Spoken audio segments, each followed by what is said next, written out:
কক্সবাজার সমুদ্র সৈকতের জনপ্রিয় শৈবাল পয়েন্ট। একসময় এই পথ দিয়েই নেমে যেতেন পর্যটকরা সাগরের নোনা জলে পা ভিজাতে, ছবি তুলতে কিংবা একটুখানি শান্তির নিঃশ্বাস নিতে। কিন্তু এখন সেই পথটাই আর নেই।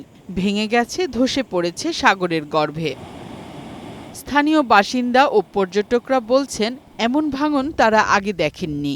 এইভাবে চলতে থাকলে হয়তো কক্সবাজারের সবচেয়ে আকর্ষণীয় অংশ শৈবাল পয়েন্টের অস্তিত্বই থাকবে না, একেবারে হারিয়ে যেতে পারে সাগরের গর্ভে। তাই ভাঙন রোধে কার্যকরী পদক্ষেপ নেয়ার দাবি জানিয়েছেন স্থানীয় বাসিন্দা ও পর্যটকরা।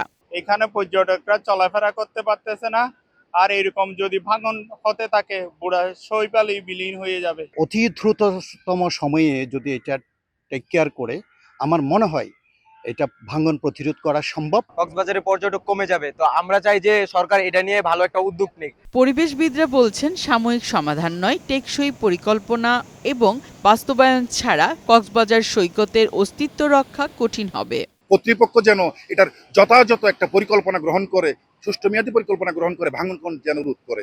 তবে পরিস্থিতি সামাল দিতে নানা উদ্যোগ নিয়েছে পর্যটন কর্পোরেশন, জানিয়েছেন এই কর্মকর্তা। সংশ্লিষ্ট ডিপার্টমেন্টের সঙ্গে এই সভাগুলোতে আমরা গিয়েছি, আমরা আমাদের বক্তব্যগুলো জানিয়েছি, কিভাবে তারা করবে আমাদেরকে জানিয়েছে। আমাদের মন্ত্রণালয় এবং আমাদের প্রধান কার্যালয়ে বিশেষগুলো অবগত আছেন আর কি। পানি উন্নয়ন বোর্ড জানিয়েছে, ভাঙন রোধে একটি নান্দনিক বাঁধ নির্মাণের প্রকল্প একনেকের অনুমোদনের অপেক্ষায় রয়েছে। ওয়েভ অ্যাকশনের কারণে যে আপনার হচ্ছে সি সাইড যে ভেঙে যায়, তারপর হচ্ছে আমাদের ঝাউ বনগুলো যে নষ্ট হয়ে যাচ্ছে, এই জিনিসটা থেকে রক্ষা পাওয়া সম্ভব হবে আর কি। বর্ষার এই সময় সৈকত এখন প্রকৃতির তাণ্ডবে বিপন্ন। সময়মতো কার্যকর ব্যবস্থা না নিলে দীর্ঘতম সৈকত রক্ষা কঠিন হবে। এই শহর রক্ষায় দ্রুত পদক্ষেপ নেয়ার প্রয়োজন বলে মনে করছেন সংশ্লিষ্টরা।